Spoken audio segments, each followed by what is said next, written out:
y fortalecer todas nuestras estructuras a nivel de la región, en donde la coordinación es parte muy importante. Por eso vamos a empezar a hacer una serie de webinars, no solo en coordinación, pero en conjunto con la Oficina Regional de UNICEF, el área de responsabilidad de protección de la infancia, que está avanzada en Ginebra, y en este caso con nuestros colegas de ACNUR. Entonces quisiéramos comentarles que el día de hoy lo que quizá queremos, o sea, al menos este webinar está planteado para tenerlo en 1 hora, y con como tres momentos. Un primer momento en donde el área de responsabilidad de protección de la infancia nos va a compartir un poco sobre el tema de la coordinación, cómo se coordinan situaciones de emergencias en acción humanitaria, cuáles son las funciones de la coordinación. Posteriormente también nos van a explicar rápidamente sobre lo que es el Help Desk en español y cómo esto puede servir a nuestras diferentes acciones e intervenciones que hacemos a nivel nacional y local.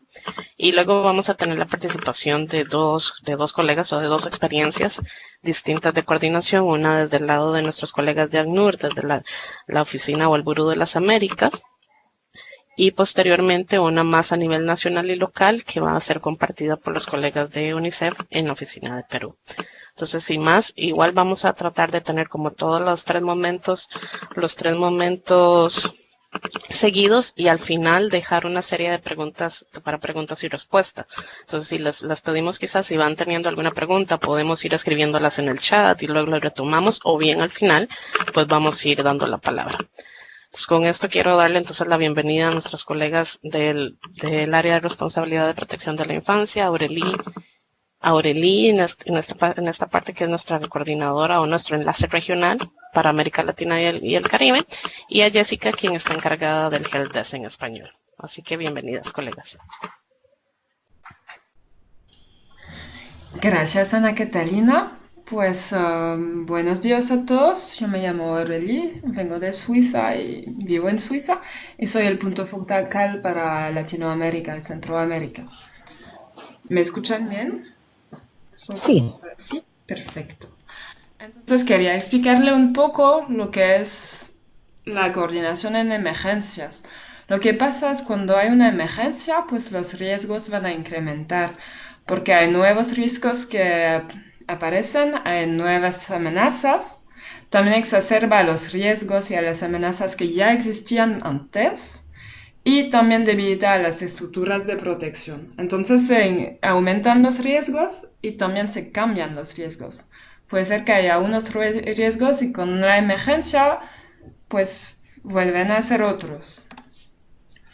Y pues, ¿qué es la coordinación? El objetivo es que la respuesta humanitaria sea adecuada a las necesidades y que los actores humanitarios trabajen de forma articulada y concertada.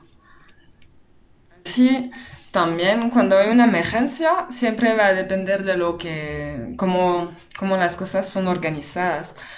Primero, ¿qué es la intensidad de la crisis? O sea, ¿es algo grande? ¿Es una pequeña crisis?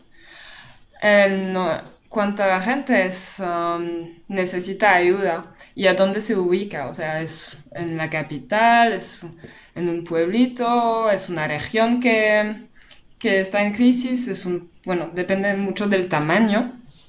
Es lo que decía, del tamaño de la emergencia y también del acceso. Otra vez, si la emergencia, pues cada uno puede atender a los problemas mucho más fácil de que si está en una región donde no hay transportes, no hay acceso y no se puede llegar la ayuda. También la presencia de actores que son capaces de dar la respuesta. O sea, si hay muchos actores en la región, la emergencia, normalmente las necesidades van a disminuir. Mientras si no hay ningún actor, pero que hay mucha gente con necesidades, pues ahí sí la emergencia normalmente aumenta. Y también lo más importante es la fortaleza gubernamental, porque normalmente, primeramente, siempre es el gobierno que es responsable de responder a una emergencia. Pero de vez en cuando, pues muchas veces, desafortunadamente, el gobierno no tiene la capacidad de responder y cuando es el caso, pues va a pedir ayuda a la comunidad internacional. Y así tenemos unas 6 funciones claves de coordinación, que son las típicas de lo que llamamos los clústeres, que vamos a presentar después. La primera es apoyar la prestación de servicios, o sea, de proponer una plataforma, la plataforma de coordinación, donde se deciden estrategias y mecanismos de intervención, además de asegurar que no haya duplicación. Eso es súper interesante. Siempre coordinamos para que no haya duplicación y que las necesidades sean respuestas, o sea, que hay una respuesta para las necesidades. Después, la segunda función es de guiar la toma de decisiones en intervenciones humanitarias.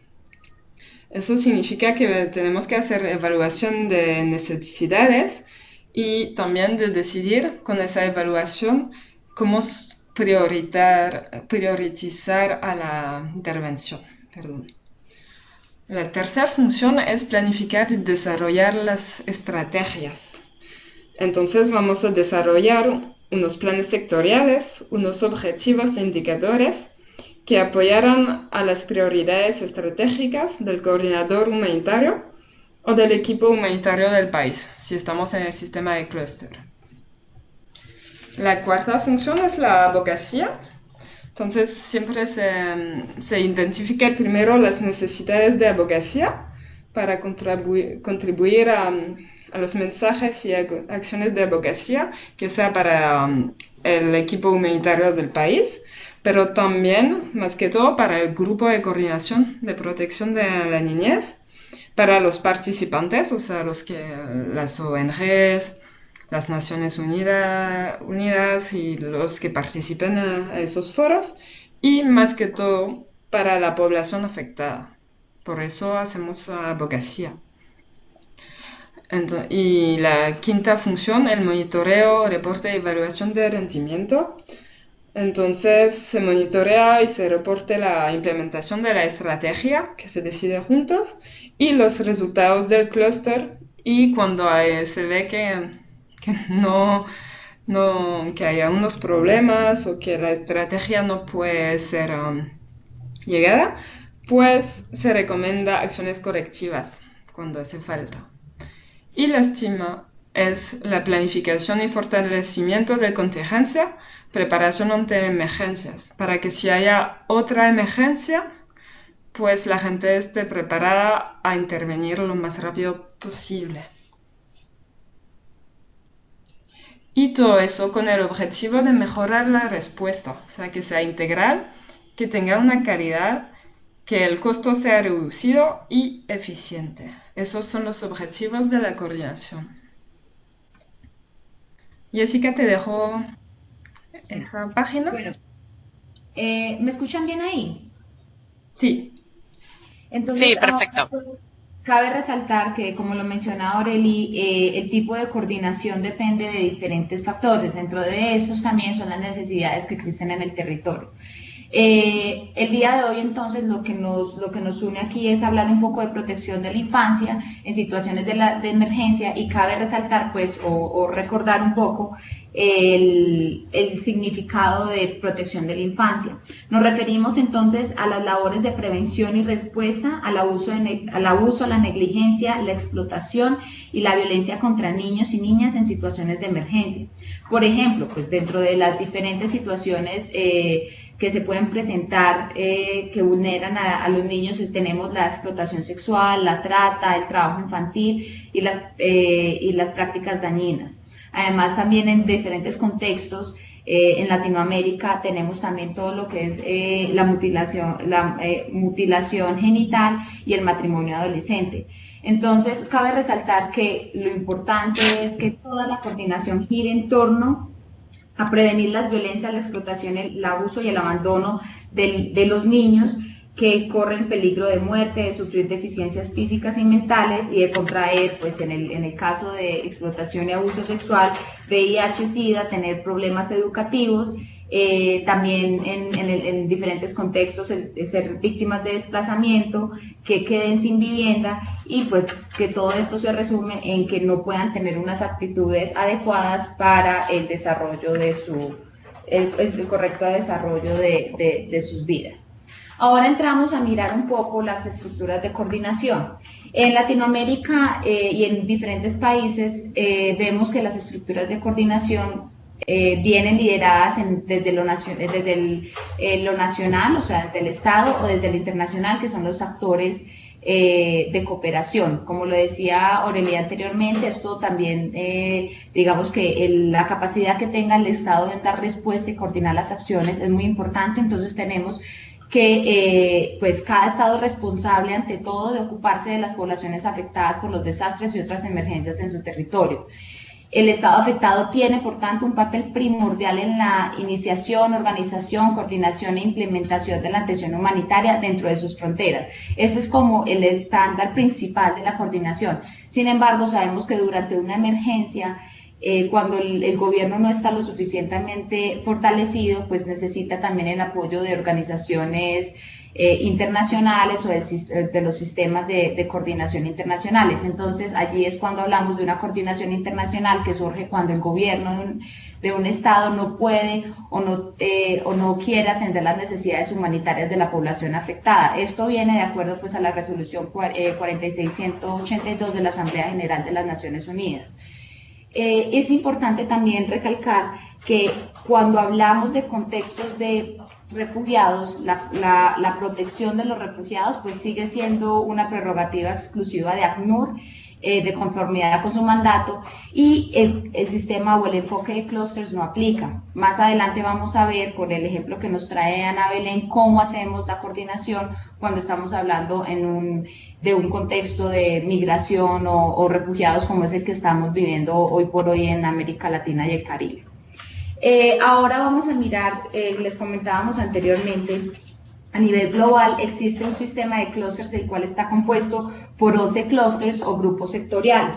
En Latinoamérica solamente Colombia es pues el único país que cuenta con el sistema de clústeres como pues así tal cual como lo observamos en la imagen, que tenemos un total de 11 clústeres, dentro de los cuales está el clúster de protección, educación, agua y saneamiento. ¿Sí? Sin embargo, cabe resaltar que el hecho de que otros países de la región no cuenten con el sistema de clústeres no significa que no existan mecanismos de coordinación adecuados. Algunos países, de acuerdo a su contexto, como lo veíamos anteriormente, de acuerdo al contexto, de acuerdo a la emergencia, han optado por implementar los llamados grupos temáticos, sectores o grupos de trabajo. Entonces, como pues, la forma en la que está organizado el sistema de clústeres, no es más que, para ponerlo en palabras sencillas, como un sistema de sectores humanitarios, y se recomienda a los países que, a pesar que no implementen el sistema de clúster convencional, sí puedan organizar o coordinar sus grupos de coordinación de acuerdo a la división de estos sectores, ya que permite una coordinación más adecuada, eficiente y oportuna de todos los actores y especialistas en los temas. Los objetivos principales del sistema de clústeres entonces es garantizar un liderazgo y asegurar una división de labores, roles y responsabilidades entre los distintos actores, que vienen muy también de la mano con los diferentes principios que mencionaba Aurelia anteriormente. Pues aquí hablamos de la duplicidad, o sea, la buena coordinación y tener un liderazgo garantizado permite pues asegurar que la coordinación sea adecuada. La segunda es garantizar que la comunidad humanitaria sea más organizada, profesional y responsable en la relación y la rendición de cuentas a la población afectada. Esto es muy importante. Si ustedes ven en el centro pues, de todo el ciclo humanitario, siempre tenemos a la población afectada, no solo para la rendición de cuentas, sino también para toda la parte de la formulación y las respuestas. El tercero, enfrentar las brechas, aumentar la eficiencia de la respuesta humanitaria mediante la coordinación estratégica, el establecimiento de prioridades y la adopción de medidas colectivas para evitar la duplicidad. Nuevamente, vemos que durante una emergencia, cuando no existe una coordinación adecuada, llegan los actores, multiplican esfuerzos, no se tiene una buena focalización de la población afectada, y esto también puede generar una acción con daño y pues una ineficiencia en los recursos. La cuarta es desarrollar una estrategia bajo unas normas y un enfoque común. Es importante aquí dentro de los diferentes especialistas se tienen ideas diferentes frente a qué es lo que se debe responder. La coordinación lo que nos permite es unificar estas ideas o estos imaginarios o planes y poder desarrollarlos de una forma que todos estemos bajo una misma sombrilla. La siguiente es reforzar la colaboración entre las autoridades nacionales, las agencias de las Naciones Unidas, ONGs, la Cruz Roja y otros actores. Esto es muy importante y lo consideramos uno de los factores más clave en Latinoamérica y en el Caribe, porque sabemos que los gobiernos tienen unas fortalezas, sabemos que hay ONGs muy fuertes también en nuestros países, y lo importante de este sistema de coordinación es que no solamente nos quedemos agencias de Naciones Unidas o agencias internacionales, sino que se puedan vincular a todos los actores. Y por último es apoyar un proceso de abogacía sólida para el clúster, sus miembros y la población afectada. Cuando hablamos de la abogacía es cómo vamos a posicionar ciertos temas que por la emergencia son invisibilizados o continúan siendo un tabú, de forma tal que se pueda dar respuesta asertiva a las necesidades. Ahora, como les comentábamos anteriormente, entonces veíamos en la gráfica, hay un total de 11 clústeres. Tenemos el clúster de protección, que es el encargado de todo lo de protección a población vulnerable y está liderado por ACNUR, fue establecido en el 2005. De aquí también hacen parte organismos de derechos humanos, organismos humanitarios, actores de las Naciones Unidas, así como organizaciones no gubernamentales y otras organizaciones internacionales que realizan tareas de protección. De acuerdo a la definición de protección, sabemos que es una definición bastante amplia, por lo que en el 2005, también junto con la creación del clúster, se deciden crear 4 áreas de responsabilidad, de forma tal que permitiera al sistema de coordinación enfocarse en unos temas que son prioritarios y de bastante urgencia durante una crisis o una emergencia. Así tenemos, por ejemplo, el clúster de protección infantil, que está por mandato, está liderado por UNICEF. Tenemos el área de responsabilidad. Tenemos el área de responsabilidad de violencia basada en género, que está a cargo de UNFPA y UNICEF. El área de responsabilidad de acción contra minas, que está a cargo de UNMAS. Y el área de responsabilidad de vivienda, tierra y propiedad, que está a cargo del Consejo Noruego, en cooperación con el IFRC. Aquí es importante entonces recalcar que, como lo mencionábamos a lo largo de la charla anteriormente, cada país está encargado, de acuerdo a su contexto, de implementar los clústeres o los sectores, así como sus áreas de responsabilidad de acuerdo al contexto y a las necesidades que existen. Entonces, vamos a ver que en ciertos países, si bien hay un sector de protección, no existe un sector de protección infantil, ni un subsector o un área de responsabilidad de violencia basada en género. Pero no quiere decir que estos temas no se incluyan, sino que lo recomendable allí es, si no hay un subsector, que podamos trabajar estos temas de manera transversal, de acuerdo también a las necesidades de cada país. ¿Aurelie? Sí, entonces, ¿qué es el área global de responsabilidad para protección a la niñez? Entonces, como ya dijo Jessica, fue establecida en 2007 como parte del clúster de protección global. Y el objetivo es de mejorar la coordinación de la protección de la niñez y su respuesta en situaciones de emergencia humanitaria, o sea, donde hay un coordinador humanitario o en los contextos de alertas tempranas. El objetivo del CPOR es de garantizar que los esfuerzos de los actores vinculados en la protección de niños y niñas en situaciones de emergencia humanitaria estén bien coordinados. O sea que tiene el mismo objetivo que un clúster. Hacemos lo que también, o sea, tenemos las mismas funciones que el sistema de clúster y las mismas responsabilidades. Nosotros podemos también apoyar desde el CPOR global para todas las funciones del clúster. O sea, podemos brindar asesoramiento, apoyo técnico a los grupos de coordinación de protección a la infancia que sean basados en el terreno. Les podemos apoyar directamente, o sea, con alguien que venga a ayudar directamente en el país o a distancia, que sea para hacer la promoción del grupo, la formulación de normas y políticas, el fortalecimiento de capacidades y otras cosas.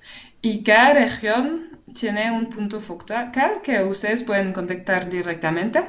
Y para el acro soy yo y mi alterna se llama Petra. Entonces podemos ayudarles con planes de preparación e intervención temprana. También el proceso de activación, de transición y de deactivación del subcluster o del cluster, del grupo, o sea, depende cómo se llama en el país. También en las funciones del cluster, los principios y responsabilidades que pueden tener. Lo del coliderazgo, porque lo que siempre sugerimos es que el grupo sea coliderado por dos organizaciones, o sea, puede ser, por ejemplo, UNICEF y el gobierno, puede ser el gobierno y una ONG, puede ser solo una ONG o UNICEF y una ONG, o sea, hay muchas formas de coliderar y también cómo hacer las estrategias. También podemos ayudar en la evaluación de necesidades, en todo el proceso del ciclo de programación humanitaria, si estamos en un país donde hay un coordinador humanitario. En la gestión de información y datos también tenemos una experta acá en Ginebra que soporta toda la gestión de información porque sabemos que hay mucho que hacer en eso y que es muy, muy importante que tenemos esas informaciones. Además, ayudemos en el monitoreo de la situación y la respuesta humanitaria, también en lo más técnico. En la abogacía podemos ayudar también, soportar y en cualquier cuestión que sea relacionada con temas referentes a la coordinación y a la protección infantil. Y eso es, espero que unos de ustedes ya conocen ese libro. Es el libro que siempre usamos en coordinación, el Manual de Coordinación en Protección de la Infancia en Emergencias. Acabamos de traducirlo en español, entonces ya pueden descargarlo en el link que ahí tienen, que vamos a mandar al final del webinar. Y ahora Jessica otra vez. Bueno, vamos a pasar pues por esta sección rápidamente para poder darle la palabra a los colegas de Perú y de ACNUR, de la oficina regional. Un poco también una de las herramientas que se ha comenzado a implementar por parte del CPAOR para dar apoyo a los países es tener unas mesas de ayuda o helpdesk descentralizados que pues buscan dar todo el soporte a diferentes regiones en los idiomas establecidos y digamos internacionalmente más comunes, que son árabe, inglés, francés y español. En el caso de Latinoamérica y el Caribe, pues tenemos el helpdesk en español que está a mi cargo y pues el objetivo de nosotros es potenciar los procesos de coordinación que sirvan como soporte para la cualificación de acciones de protección para la niñez en la región. Así pues lo que buscamos es que diferentes plataformas de coordinación humanitaria, de protección, pues que están enfocados en protección de la niñez, puedan acceder a un apoyo rápido en asuntos de coordinación, protección de la niñez y demás temáticas.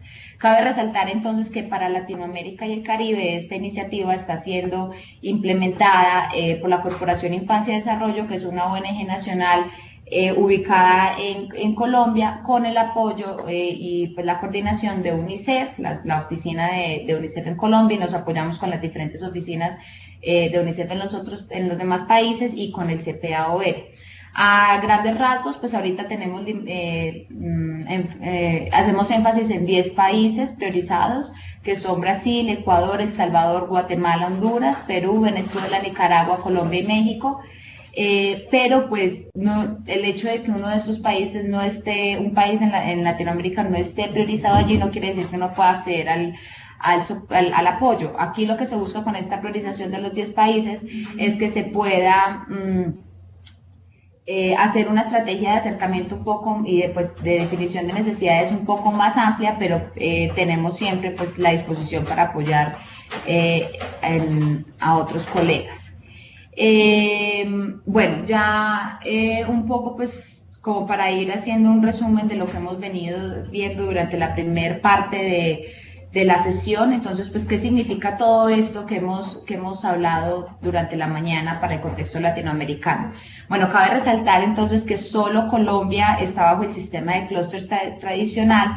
Sin embargo, existen en diferentes países un sistema de coordinación que trata sobre protección de la infancia o de la niñez, tanto en contextos de desarrollo como en contextos humanitarios. Es el caso, por ejemplo, de Haití, en donde existe un grupo de trabajo de protección de la infancia, y pues en El Salvador, que existe un grupo de trabajo de coordinación de desastres, específicamente en albergues, en donde se trata todo el tema de protección de la infancia. Entonces, no quiere decir que al no tener un sistema de clústeres tradicional no se pueda hacer una coordinación y no se pueda, pues, hacer la coordinación específicamente en protección de la infancia.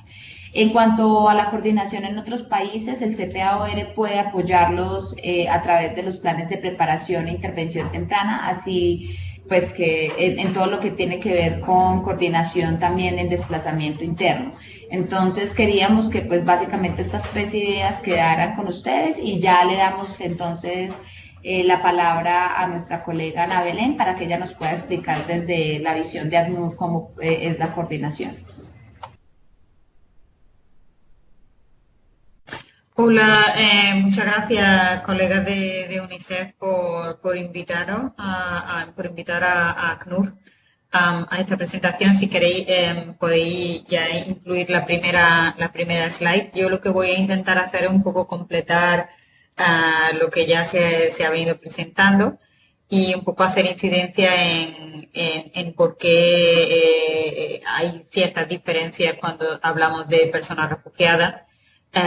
Y qué tipos de coordinación son los que hay a nivel global y también a nivel regional, ¿no? Porque, bueno, como se ha indicado por Jessica, el sistema de cluster, que es donde, digamos, operaría con mayor vigencia el área de responsabilidad que reporta al clúster de protección, se aplica específicamente solamente Colombia, solamente en las situaciones de desplazamiento interno.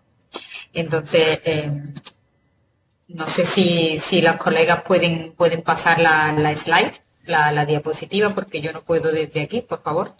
Tenemos un pequeño problema técnico, pero ya casi. Perdón. De acuerdo. De acuerdo, bueno, pues simplemente un poco hacer lo que estaba indicando, que esa es la introducción. Voy a aprovechar, yo sé que todas las colegas de UNICEF conocen a ACNUR y demás, pero quería también explicar un poco de dónde vienen estas diferencias y de dónde surge el mandato específico de ACNUR, y para que entendamos un poco por qué hay también un sistema de coordinación específico para casos de personas refugiadas. Pues entonces un poco, y también me gustaría que sea un poco interactiva la presentación. De hecho, habrá un momento en el que efectivamente me gustaría pediros vuestros inputs. Espero que los colegas que están gestionando de forma técnica la presentación nos faciliten la posibilidad de que las participantes y los participantes puedan expresarse verbalmente.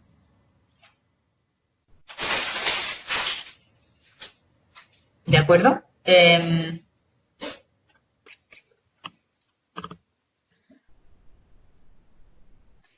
¿Me pueden indicar si pueden, perdón, Ana Belén, Sí, te interrumpo porque como es un PDF, entonces nos deja solo compartir PPT, pero estoy compartiendo la pantalla, nada más confirmar que lo están viendo.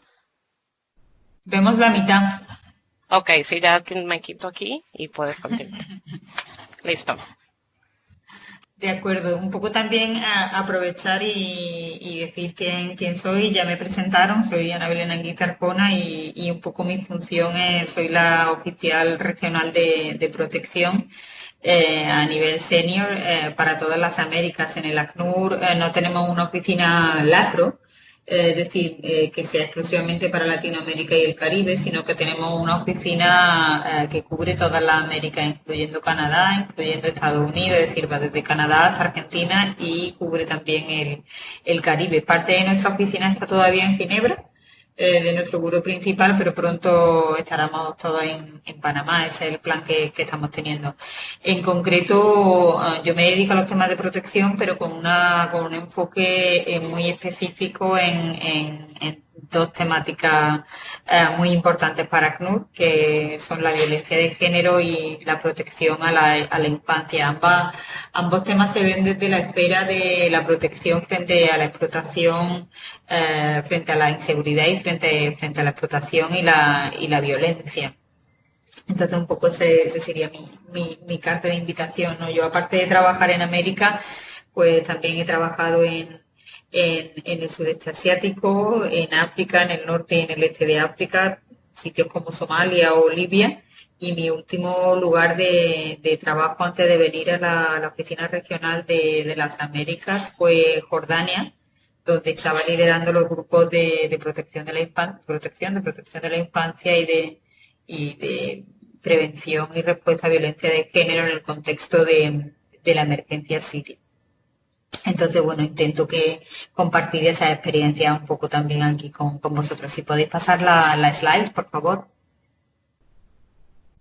Como decía, lo que voy a intentar hacer un recorrido rápido y perdonadme, la diapositiva está en inglés, entiendo que todos entienden inglés, pero la presentación la voy a hacer en español. Vamos a ver un poco la tendencia de desplazamiento que hay y cuáles son los riesgos que están asociados a estos desplazamientos y cuáles son algunos de los conceptos clave relacionados con desplazamiento. Como decía, ver un poco el mandato de ACNUR y por qué existe eso que llamamos el Refugee Coordination Model o el modelo de coordinación en contextos de personas refugiadas.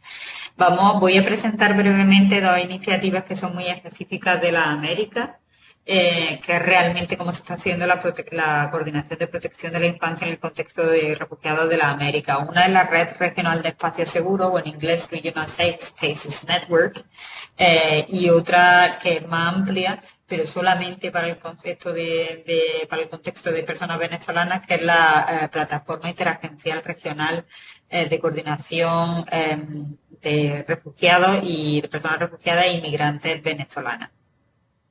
Bueno, entonces, siguiente slide. Diapositiva, por favor. Como decía, las tendencias de la ACNUR cada año emite un informe global en el que informa a todos los actores, a todas las organizaciones y de forma pública de la tendencia de desplazamiento a nivel global, ¿no? Entonces, el último informe es el que se refiere a 2017, que salió en el año 2018.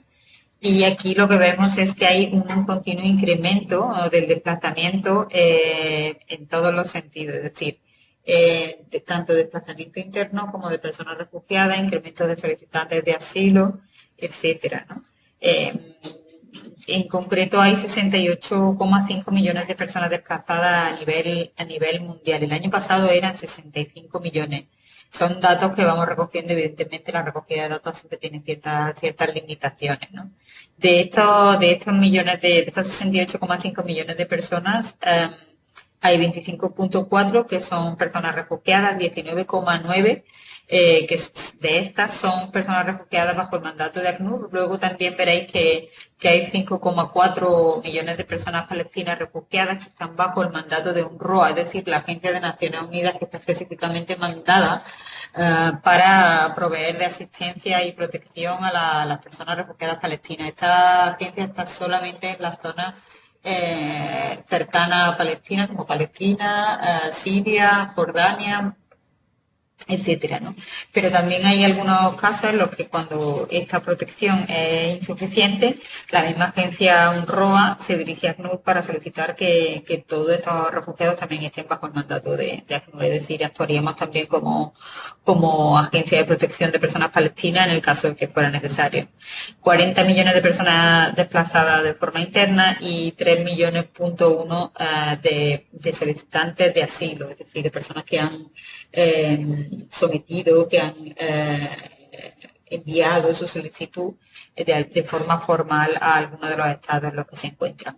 El porcentaje de niñez desplazada se incrementa también por año. Yo recuerdo al principio de mi carrera cuando hablábamos de 38%, 32, 38, 40, 42, el año pasado 51, este año vamos por 52% de niñez desplazada a nivel global de todo este número que estamos realizando. Entonces, para nosotros, la protección de la niñez es uno una prioridad fundamental, entre otras cosas, bueno, pues por el porcentaje de población, ¿no? Entre otras razones.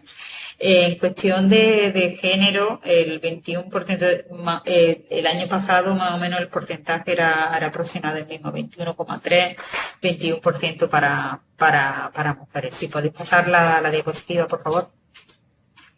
En el contexto de total, vemos que en las Américas hay alrededor de 10 millones de personas desplazadas. Vemos que el lugar con mayor desplazamiento es África, con 29 millones, y en el Medio Oriente alrededor de 17 millones de personas desplazadas. Siguiente.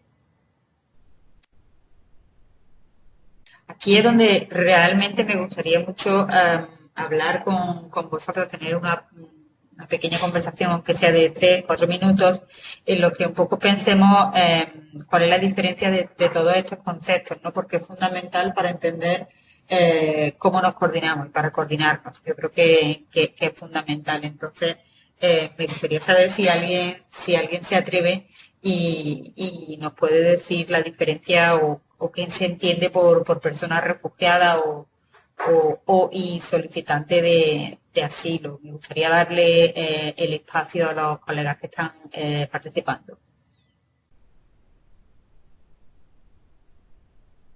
Si podéis abrirle los micrófonos, por favor. Sí, ya cada persona quien desee participar puede abrir su micrófono y dar su comentario. Sin embargo, yo creería que escuchamos uno o dos conceptos, Ana Belén, porque ya tendrían que estar comenzando pronto las colegas también de Perú. De acuerdo. Si alguien pudiera indicar un poco qué entendemos por persona refugiada y cuál sería la diferencia con solicitante de asilo, migrante o persona desplazada, lo agradecería mucho. Bueno, no sé si me escuchan. Bueno, un refugiado es una persona que tiene algún temor fundado de persecución, ¿no? Que sale de su país por ese temor y puede ser por diferentes razones. Digo, está la Convención del 51 que estipula algunos como raza, nacionalidad, religión, pertenencia a determinado grupo social o por sus opiniones políticas. Y bueno, por esa razón tiene evidente la necesidad de salir de su país. De acuerdo. ¿Qué diferencia habría con persona desplazada interna o solicitante de asilo?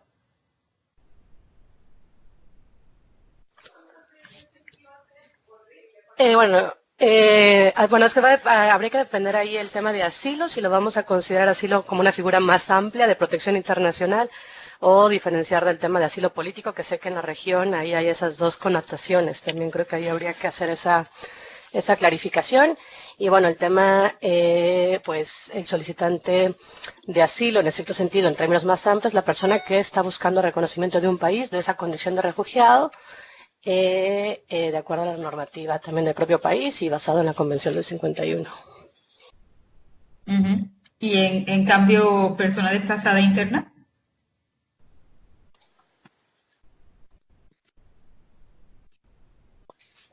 Bueno, son personas que se ven, que justo no hay un tema de cruce fronterizo, pero que son personas que se ven ante la necesidad de desplazarse desde sus comunidades por algún conflicto también, puede ser conflictos de tierras o conflictos también ahí políticos, sociales, pero bueno, están dentro del mismo territorio. Perfecto. ¿Cuál es tu nombre, perdona? Soy Denise, de la Oficina de Panamá de UNICEF. Estupendo, Denise. Muchas gracias por el resumen. Solamente quizá añadir algo importante en la región, como tú has añadido también contextualizando la diferencia entre asilo político y refugio, que es algo muy característico de las Américas. También es muy característico referirnos no solamente a la Convención del 51, que como tú señalabas, habla de temor fundado por razones de persecución de raza, ideas políticas, pertenencia a un grupo social determinado, o nacionalidad o religión. También en las Américas tenemos la Declaración de Cartagena que amplía el concepto de persona refugiada más allá de los grados que define la Convención del 51 y va más allá en el sentido de referirse a personas refugiadas también cuando hay una situación de violencia generalizada o una situación de violación masiva de derechos humanos, ¿no? Como podría ser el derecho a la salud o el derecho a la educación, etcétera. Entonces, en el contexto americano tenemos un concepto más amplio de personas refugiadas, ¿no? Y es importante ver que estos conceptos clave se basan en normativa internacional reconocida ya por los estados, ¿no? Por lo tanto, la intención y la obligación que tiene ACNUR es asegurarnos de que se implementan esta normativa internacional. No hay una ley específica de desplazados internos, pero sí hay una guía de principios generales y sí que apoya la ACNUR en muchas ocasiones la especialización y la emisión de normativa específica nacional para desplazados internos. En concreto, en respecto a la definición de persona migrante, no hay una definición acordada de forma legal, sí hay una definición de persona migrante trabajadora, migrante, pero no hay un concepto de persona migrante. Por esta razón, ACNUR normalmente define personas refugiadas fuera del contexto migratorio, es decir, no estaría dentro, la persona refugiada no se podría considerar una persona migrante, es decir, no podríamos considerar, hablar de personas migrantes y considerar ya integradas las personas refugiadas. Esto básicamente porque le privaría de los derechos y el estatus que ofrece derecho internacional ya acordado por los estados, ¿no? Luego tenemos otros conceptos que son importantes, como el concepto de comunidad de acogida, que es importante en todos los, ya sea contexto de refugiados, personas desplazadas, etcétera, con las que también trabaja ACNUR de una forma holística, y el concepto de stateless o apatridia, que son aquellas personas que por diferentes motivos no tienen la protección de su país, no tienen una nacionalidad, ¿no? Y luego tenemos los gobiernos, ACNUR, que sería quien lideraría la coordinación de protección, sobre todo en los contextos de refugio, pero también en los contextos de desplazamiento interno, y la comunidad humanitaria, ¿no? que podría ser diversa dependiendo del contexto en el que estemos, incluyendo ONG, sociedad civil y también la propia comunidad. La próxima diapositiva, por favor.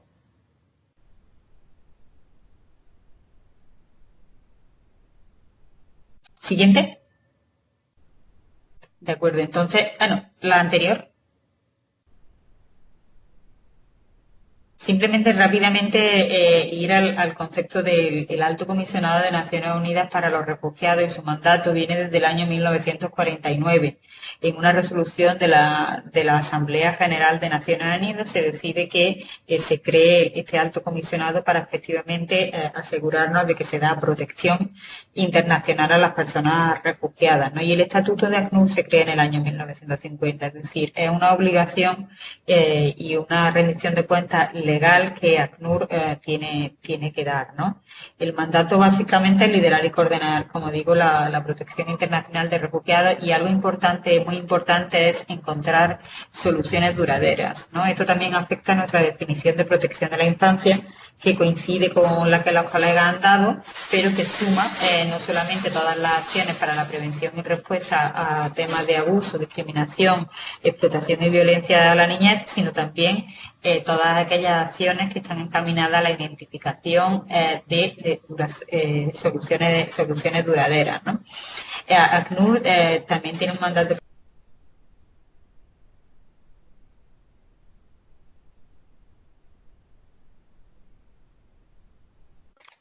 Hola, Ana Belén. Hola, Hola, ¿qué pasó? Hola, Ana ¿me oís? Belén. Hola, Sí, ahora sí hola. te escuchamos. Te dejamos de escuchar por un momento. ¿Desde cuándo? Perdón. Eh, a ver, yo te dejé de escuchar cuando estabas hablando del mandato, los objetivos, etcétera. Vale, bueno, pues simplemente seguir por ahí y decir que Sí, lo que... quizás también aprovecho para decirte que te quedan 5 minutos. De acuerdo, gracias. Simplemente, bueno, decir que ya me refería un poco al marco legal que en las Américas también tiene la Declaración de Cartagena y también hay una declaración de Brasil específica. Y los objetivos pues son salvaguardar y promover los derechos y el bienestar de personas refugiadas, desplazadas, apátridas y encontrar soluciones duraderas de acuerdo con su edad. Y esto es muy importante cuando hablamos de protección de la infancia, género y con un enfoque de diversidad. Y algo muy importante que me gustaría recalcar es que esta obligación o este mandato funciona tanto en situaciones de emergencia como en situaciones de no emergencia. Es decir, en cualquier situación en la que haya una persona en esta necesidad. Y tanto en cuestiones, en una situación urbana, rural, de un campamento o en cualquier otro setting. Simplemente a nivel informativo los recursos que tenemos son más de 10.000 trabajadores y trabajadoras en 126 países y tenemos cinco oficinas regionales o buros. Uno de ellos es la América, que es para el que yo trabajo. ¿Podéis pasar la diapositiva, por favor? Esto ya lo habéis comentado con respecto a este mandato, sobre todo al de refugiados. El ACNUR siempre ha ejercido la coordinación, pero bueno, con el desarrollo del trabajo humanitario conjunto también se ha desarrollado un sistema de coordinación para personas refugiadas más concreto y más específico. Y lo que os muestro ahora mismo en el slide es un ejemplo de coordinación en la emergencia siria. Como veis, una de las características fundamentales es que el grupo total no está liderado por el coordinador o la coordinadora humanitaria, que estarían 8, sino que esa función la ejerce lo que se llamaría el coordinador o la coordinadora de refugiados, que normalmente en cada país sería el representante o la representante de ACNUR. Es decir, sería totalmente una coordinación separada, si bien luego el ACNUR se ocuparía de informar a la otra, al UNCT, a los grupos de país de Naciones Unidas, etcétera, ¿no? Aquí veis un ejemplo en el que, bueno, hay un sector de género que está transversal por todo el sistema. También hay puntos focales de GBB y bueno, y luego vemos en el sistema de protección a la parte derecha, en el penúltimo de los cuadritos, vemos el grupo de protección que está liderado por ACNUR y luego también vemos que hay dos grupos específicos, uno de protección de la infancia y otro de protección frente a la violencia de género, y ambos están liderados por ACNUR, si bien están coliderados por UNICEF y UNFPA. Estos son ejemplos, es decir, en algunos casos, dependiendo del contexto, el grupo de protección de la infancia estaría liderado por ACNUR y UNICEF, pero si UNICEF no estuviera disponible, o podría también nominar a una agencia, a una ONG o bueno, también a quien estuviera mejor emplazado en ese momento, ¿no? Si no hubiera subgrupos de protección de la infancia, en cualquier caso ACNUR tendría la obligación de asegurarnos de que se coordina la protección a la infancia dentro del grupo de protección o en la forma en la que sea posible. Recalcar que hay una conclusión específica de los estados con respecto a las obligaciones de ACNUR y la protección a la infancia, que es de 2007, en la que una vez más se recalca el mandato de ACNUR, la obligación de asegurarnos de que la niñez refugiada y desplazada accede a todos los derechos y es protegida frente a violaciones de explotación y otras situaciones de abuso, ¿no? Esto incluye temas tan importantes como asegurarnos de que acceden a procedimientos de determinación del interés superior de la niñez, hasta el punto en el que en muchos países de personas en contextos de refugiadas, el ACNUR es precisamente la agencia que lidera o coordina los paneles de determinación del interés superior. Siempre se intenta en todas las medidas posibles que esto sea realizado con los gobiernos para poder hacer un intercambio y que finalmente el gobierno tome, digamos, la responsabilidad absoluta, y por supuesto siempre trabajamos de la mano de UNICEF para que aporten con toda la expertise que hay en esta agencia, ¿no? El siguiente, por favor, y ya mismo termino.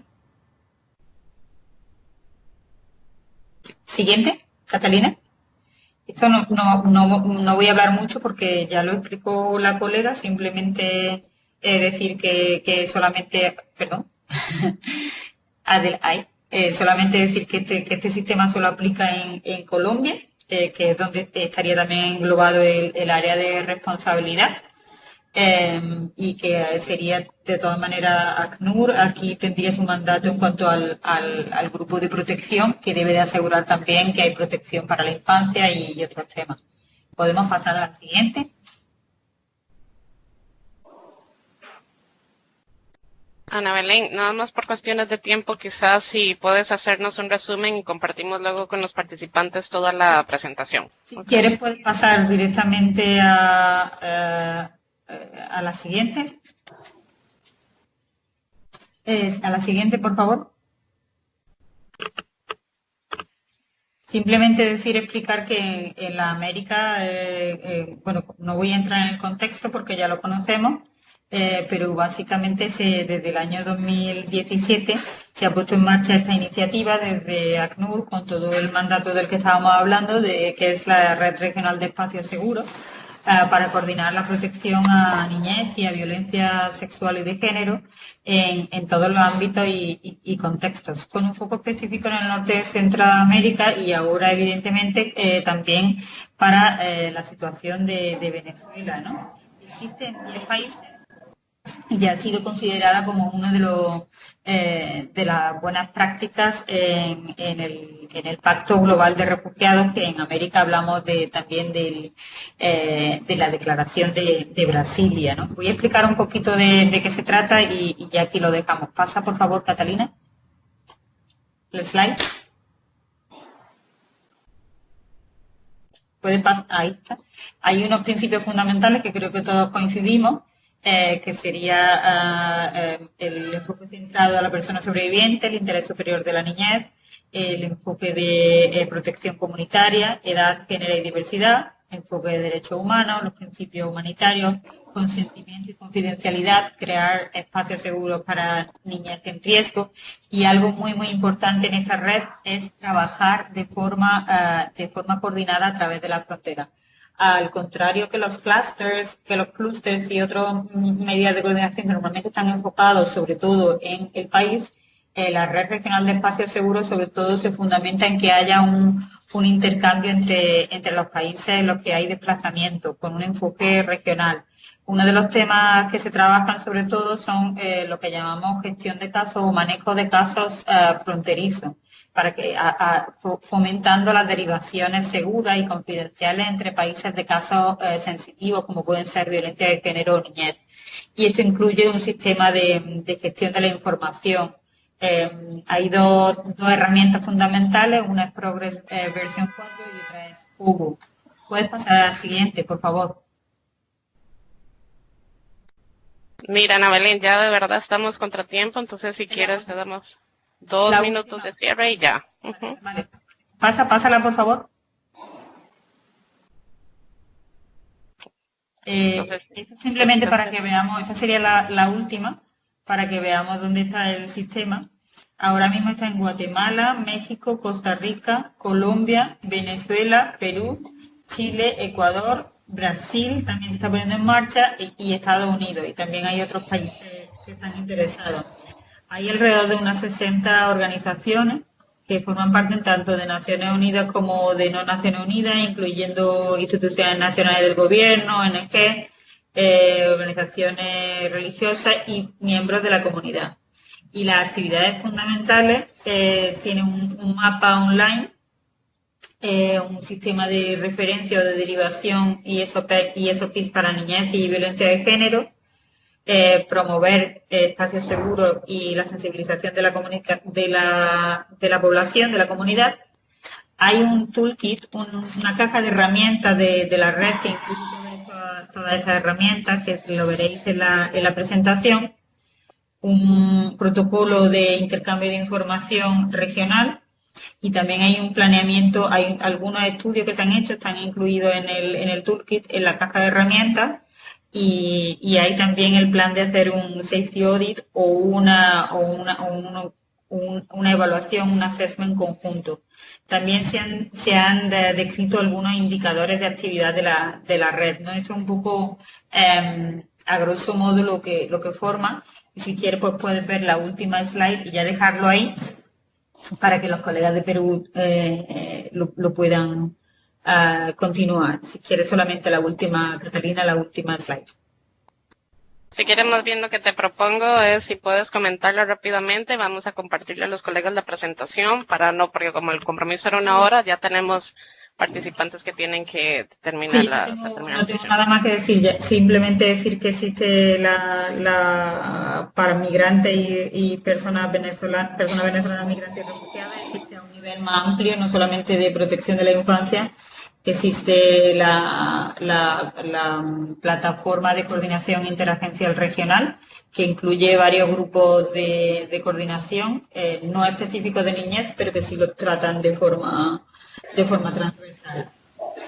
Entonces lo dejaría aquí. Si después hay alguna pregunta, también los colegas me pueden escribir. Yo estoy dispuesta a responder sin problema. Mil gracias, Ana Belén. Ahora damos paso a los colegas de UNICEF Perú. Quien nos estará presentando es Bea Gamarra. Bea. Gracias, Cata. ¿Me escucha? ¿Se me escucha? Perfecto. Bueno, entonces, buenos días a todos. Muchas gracias por la invitación y también por las presentaciones de las colegas que nos han antecedido. Nuestro interés es compartir con ustedes las experiencias de Perú relativo a los temas de coordinación, tanto en un contexto de emergencia como en el contexto de movilidad humana. Yo creo que no tengo una presentación, tengo una serie de notas para poder hacerlo muy breve, pero estoy atenta a tus indicaciones, Cata, tú me vas guiando con el tema del tiempo. Creo que en los temas de protección es importante primero contextualizar el sistema de protección en Perú, ¿no? Me imagino que debe ser similar al de algunos países de la región, que se caracteriza básicamente por ser un modelo centralizado, ¿no? Son servicios que llegan al nivel local, pero que dependen funcional, técnica, financieramente de los entes centrales, ¿no? Y propiamente no existe un sistema, lo que existe es este conjunto de servicios que llegan a cierto nivel, generalmente a la capital del departamento, y esto genera dificultades tanto en la accesibilidad de los niños y sus familias para llegar a ellos, pero también en la llegada de estos servicios hacia las familias y los niños en las situaciones, sobre todo en las situaciones de emergencia, ¿no? El Estado organiza estos servicios en los 3 niveles de gobierno que tenemos a través de rutas de atención que tienen como centro a los servicios y no al niño, es decir, se hace un flujograma con los servicios que hay en determinada comunidad. Si hay 2, 3, 4, con eso se arma un flujo y a eso se le llama las rutas de atención, y es lo que de alguna manera hace visible para el Estado el sistema de protección frente a violencia, abuso, explotación, ¿no? Estos servicios están focalizados más en la respuesta a los temas de violencia. Prevención y gestión de riesgos de desastres en general no es parte de su quehacer, y atienden tanto a mujeres como niños víctimas de violencia, pero son servicios que no están especializados en la atención a niños, ¿no? En materia de desprotección familiar, la experiencia en Perú es más reciente porque el nuevo modelo de atención y la reforma del sistema que tenemos empezó a aplicarse el año pasado, y la cobertura de servicios aún es limitada, ¿no? Las unidades de protección especial se han ido creando y se van desconcentrando poco a poco a nivel nacional, pero donde no hay un servicio administrativo, estas unidades de protección especial la competencia la siguen teniendo los jueces, ¿no? Como se imaginarán, es el espacio de mayor, entre comillas, desprotección de los niños en cuidados parentales. Ninguno de los servicios en una determinada localidad se reconoce como el responsable de la protección de los niños, considerando todos los derechos que aborda para la protección de niños, ¿no? Si se quiere, por ejemplo, si se quiere prevenir situaciones de violencia, la unidad de protección especial va a decir que no es su competencia, eso es competencia del otro servicio. Si hay un niño en desprotección familiar, no es su competencia, no es competencia del Centro de Emergencia Mujer, que es quien atiende los casos de violencia, por decir algo, ¿no? Solo atienden casos individuales y sus temas específicos, ¿no? Entonces, este contexto es el contexto en el cual actuamos en estas situaciones humanitarias y define nuestro marco de actuación. Nuestro marco de actuación, el marco de actuación de UNICEF, está enmarcado en las normas mínimas para la protección de niños, niñas y adolescentes en contexto humanitario. Y básicamente acompañamos al Estado técnicamente en 3 aspectos prioritarios, ¿no? Lo que es atención socioemocional, la implementación de espacios amigos a través de socios implementadores y el tema de soporte socioemocional en sus diferentes niveles que se hace en alianza, en un acompañamiento del sector del Ministerio de Salud. El segundo aspecto es el fortalecimiento de mecanismos de prevención y respuesta a la violencia, explotación y desamparo familiar. El cuarto tema es el aseguramiento del derecho a la identidad y actualmente en el contexto de movilidad humana, la protección de niños no acompañados y separados, ¿no? En el caso de Piura, ya para ir al caso concreto, en el cual se dio una situación de emergencia por inundaciones ocasionadas por el fenómeno del Niño, el Estado priorizó su actuación, determinó que todas las instituciones del Estado estuvieran en la zona y eso hizo una diferencia, obviamente, en términos de la protección, lo que, por ejemplo, no ha pasado hasta ahora en el contexto migratorio, ¿no? Entonces, ¿qué teníamos en el caso de Piura? En el nivel nacional se constituyó una mesa de protección de la niñez, que estaba liderada por el Ministerio de la Mujer y Poblaciones Vulnerables, el responsable del tema de infancia, con asistencia técnica de UNICEF y UNFPA, y con participación de muchísimas organizaciones de sociedad civil, otros organismos de Naciones Unidas y las instituciones propiamente del Estado, tanto las locales, las de nivel regional y también las del nivel nacional. Perdón, en el nivel nacional estaban las del nivel nacional. A nivel regional también teníamos estas mesas de protección lideradas también por el Ministerio de la Mujer, el gobierno regional, con participación de estas instituciones, y aquí sí en el nivel regional y local participaba el nivel nacional, las instituciones públicas del nivel nacional también, ¿no? Entonces, aquí fue clave porque teniendo este modelo descentralizado, hubo una movilización hacia la zona y estos espacios de coordinación permitieron la articulación de los servicios. Incluso hay mecanismos que se pusieron en marcha y que funcionan hasta hoy para los temas de respuesta a la violencia. En el caso de los servicios de atención socioemocional, primeros auxilios psicológicos que presta el Ministerio de Salud, esos no se han mantenido porque el Ministerio de Salud está cambiando su modelo de atención en salud mental a nivel nacional hacia centros comunitarios de salud mental y con eso está generando un nuevo modelo, ¿no? Entonces, en Piura, básicamente, se contribuyó en ese contexto con procesos de desarrollo, el trabajo con el Ministerio de Salud en la atención de primeros auxilios psicológicos, la elaboración de guías de salud mental y la formación a los funcionarios de salud mental. Esa experiencia fue documentada y sistematizada por nuestra oficina regional.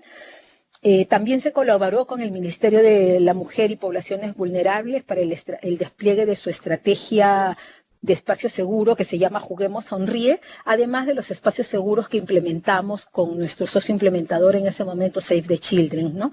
Y como lecciones aprendidas en ese contexto, básicamente es la necesidad de poder tener a disposición información confiable y oportuna para la toma de decisiones y para poder visibilizar los temas de protección en los ámbitos de estos espacios de coordinación, ¿no?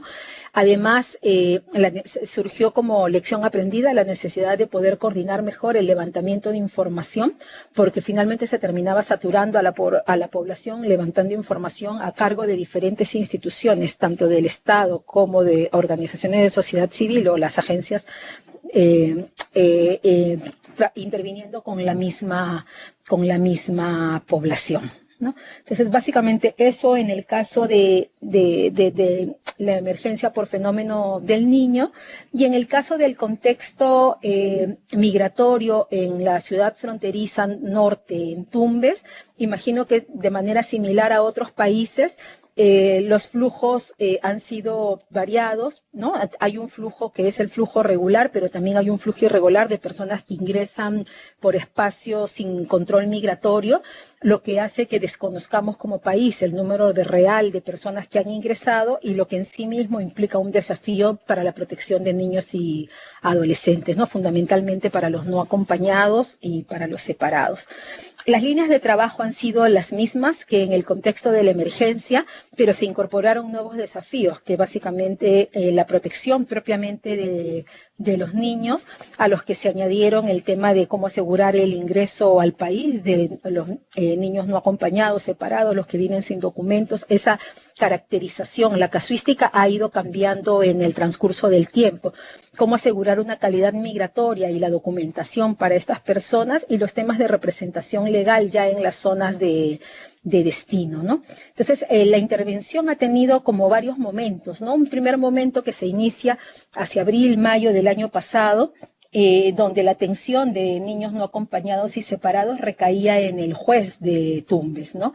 La respuesta que daba en un primer momento el juez era la devolución de los niños, la mayoría adolescentes, a Venezuela, o convertían a los niños separados en no acompañados, ¿no? Porque al no tener, les pedía la autorización de viaje de los padres, porque a la persona que los estaba acompañando, y al no tener la autorización de viaje, se les impedía continuar el tránsito y se les separaba y eso estuvo generando. Y la única respuesta para estos niños no acompañados, adolescentes, como les decía, ha sido la institucionalización en lo que nosotros llamamos centros de atención residencial. Y ahí hay 2 espacios en la zona. Y eso, aquí cabe señalar que la institucionalización es la respuesta que tiene Perú para cualquier niño, niña o adolescente que pasa por algún problema de protección, si está en trabajo infantil, si sufre violencia, si es víctima de trata, de violencia, de cualquier forma de delito. La institucionalización ha sido la respuesta estandarizada, ¿no? Y en este caso no ha sido la diferencia.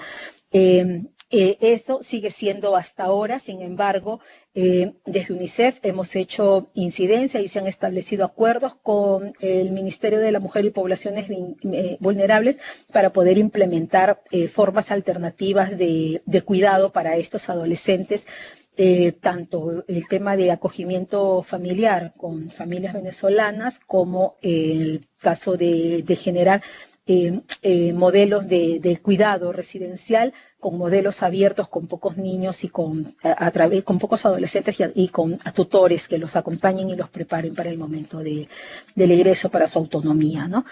En este primer momento se empezó el trabajo de incidencia para que el juez y el fiscal, la jueza y el fiscal pudieran atender a estos casos en el marco de los principios internacionales de protección, y en el nivel central con el Ministerio de la Mujer para que desconcentre el servicio de protección especial.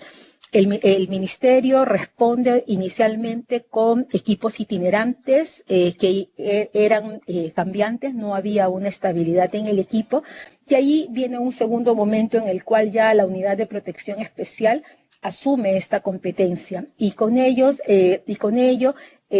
todavía no con un equipo fijo, todavía sigue siendo un equipo itinerante, pero que ya tiene la competencia, el rol, la función de dar la protección a los niños no acompañados y separados, y en este caso dimos asistencia técnica con talleres de capacitación y poco a poco van estableciendo mecanismos para su actuación, con algunas dificultades con los operarios de migraciones. Los criterios no son establecidos de manera estable, en el camino van cambiando, se establecían acuerdos y estos se iban modificando, ¿no? Luego tenemos un tercer momento en el que ya se genera un espacio de articulación liderado por ACNUR, que es la mesa de protección, y con el apoyo de un experto de nuestra oficina regional iniciamos el desarrollo de rutas para la atención, ¿no? Y se inicia en este espacio de coordinación dentro de la mesa. La primera reacción es que se inicia una demanda permanente y una exigencia a la unidad de protección para que pueda atender y asumir todas las demandas que habían en materia de protección. Y como ya les había dicho, los servicios no asumen responsabilidad por todos los temas, sino específicamente por el encargo concreto que tienen, ¿no? Entonces, ahí desde UNICEF hicimos incidencia para poder articular un subgrupo que permitiera que tanto la unidad de protección especial, migraciones y este albergue, el centro de atención residencial, tuvieran un espacio donde se pudieran hacer las coordinaciones, establecer rutas y establecer acuerdos, pero en un espacio, entre comillas, protegido, en un espacio en el cual no tuvieran esta demanda permanente de las demás instituciones para que dieran respuesta, y a ese nivel se empezaron a establecer los primeros acuerdos con las instituciones.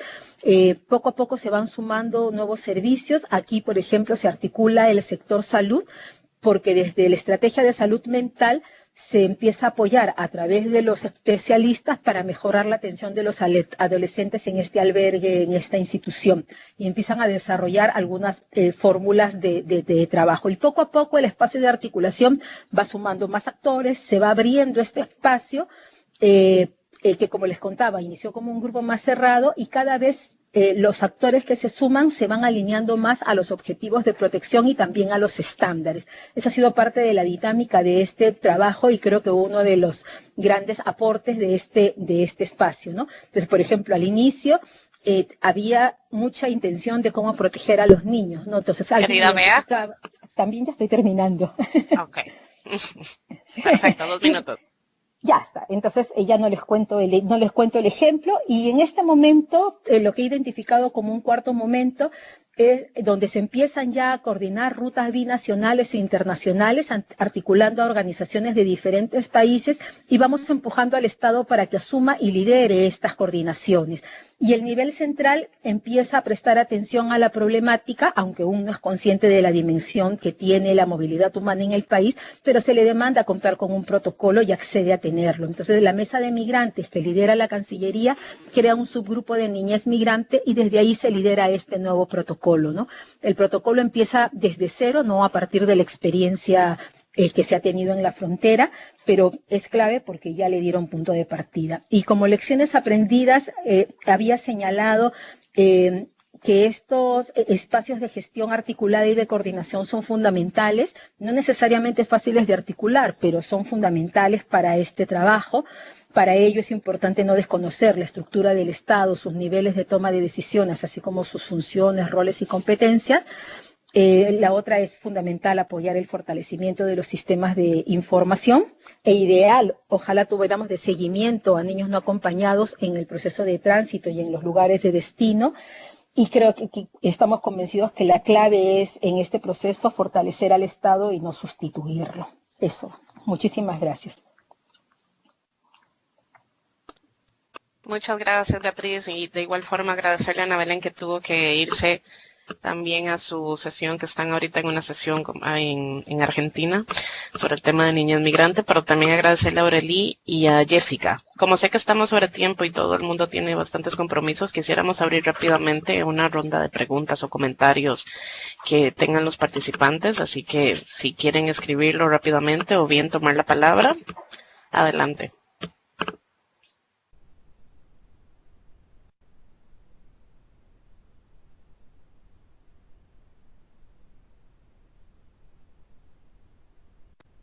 Veo que hay alguien escribiendo, pero no sé si alguien quiere tomar la palabra mientras las personas escriben o bien.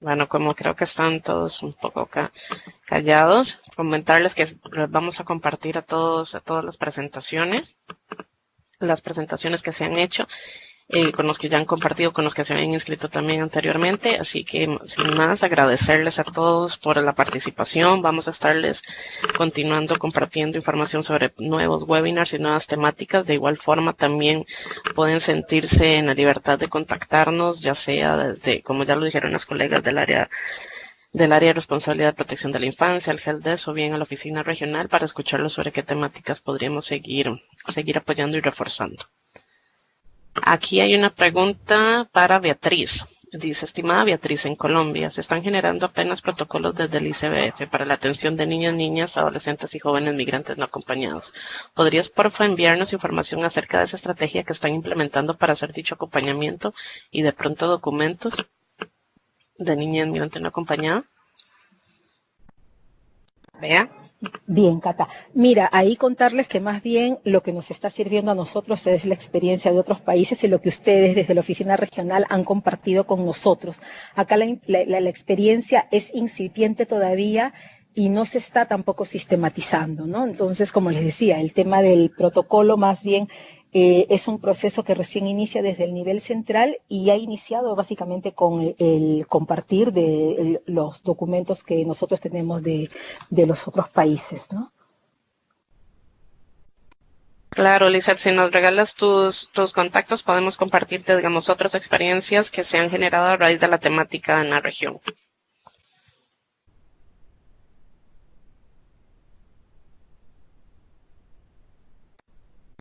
Veo que Lizeth está escribiendo, pero no sé si tienes audio, Lizeth, y tal vez es más rápido. Ok, allí está el correo. Tomamos nota. Zeus está escribiendo. ¿Quieres tomar la palabra, Zeus? Aló, ¿me escuchan? Perfecto, adelante. Sí, me preguntaba si hay un link en el cual uno pueda tener un acceso a información general, en el cual uno, dependiendo de lo que vaya viendo, pueda ir a consultar para adecuar de acuerdo al contexto en el que uno tiene, para leer cuáles experiencias han sido exitosas y poder tomar de ellas, ¿sí? Porque es muy complicado uno poner a preguntar, no, es que a mí me está pasando esto. Sería más fácil si yo pudiera de pronto poder tomar de una página o una link donde ustedes tengan ya las experiencias compartidas y yo poder leerlas y de ahí apropiar lo que me sirva, ¿sí? Eso es lo que quisiera saber. Zeus, en ese caso, digamos que la herramienta que se tiene es el HELPDESK, el que presentábamos anteriormente. Les vamos a enviar la presentación. Dentro de la presentación están los links de acceso al HELPDESK, y pues lo que buscamos allí es que ustedes puedan comunicarse con nosotros, precisamente comentarnos qué tipo de información requieren, buenas prácticas, protocolos, algunas guías, y nosotros les damos apoyo con este tema específicamente. De hecho, con Perú hemos ya tenido algunos intercambios en cuanto a temas de población, niños migrantes, coordinación. Entonces allí van a encontrar, es un link, se llama el formulario en línea, y en este link nos pueden dar las dudas, remitir la información que requieren, y nosotros les entramos a dar el apoyo. Y una pregunta más, si ustedes ya tienen material desarrollado, ¿es fácil uno solicitar y adquirir ese material para la implementación? Es decir, si tienen ya, póngale un rotafolio o algo creado para cierta situación que uno crea que pueda utilizar o implementar, ¿es fácil adquirirlo? ¿Cuál sería la manera? ¿Por medio de ese link uno también les comenta eso? Sí, por medio del mismo mecanismo. Nosotros tenemos diferentes, depende de cada tema, tenemos diferentes herramientas.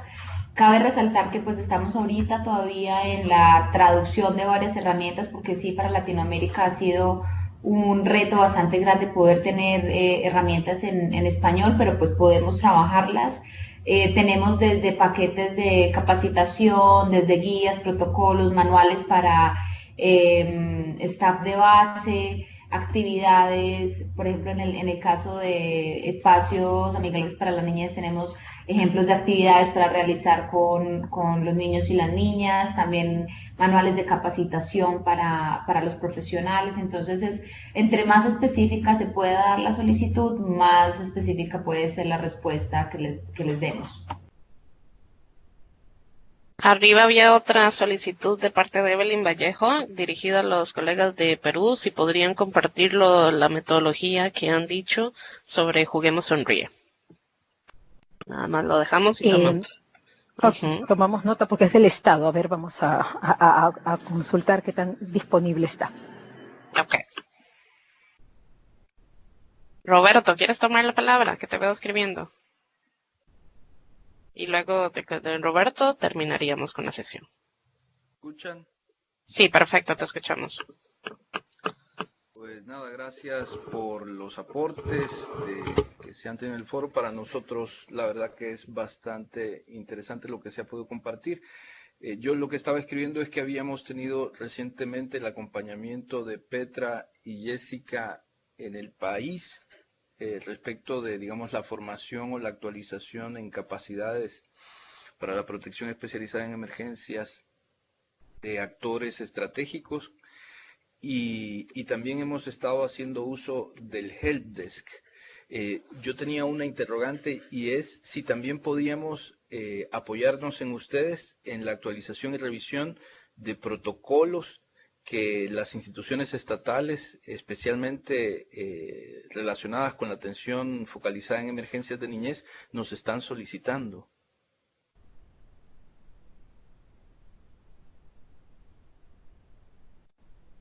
Sí, Roberto, yo creo que puedes contar con el apoyo de tanto del helpdesk, de la oficina regional, como del área de responsabilidad.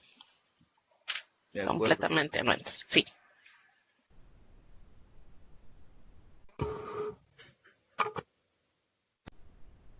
Bueno, con esta última pregunta, entonces nuevamente agradecerles a todos y a todas por su participación. Vamos a estar también compartiéndoles la grabación del mismo webinar para aquellas otras personas que habían confirmado, pero por una u otra razón no han estado. Y seguimos en comunicación. Muchas gracias a todos, muchas gracias al área de responsabilidad, incluso a los colegas de ACNUR por su participación y desde luego a la oficina de UNICEF Perú. Hasta luego. Gracias a ustedes, chao. Chao. Gracias a todos. Chao. Gracias, hasta luego.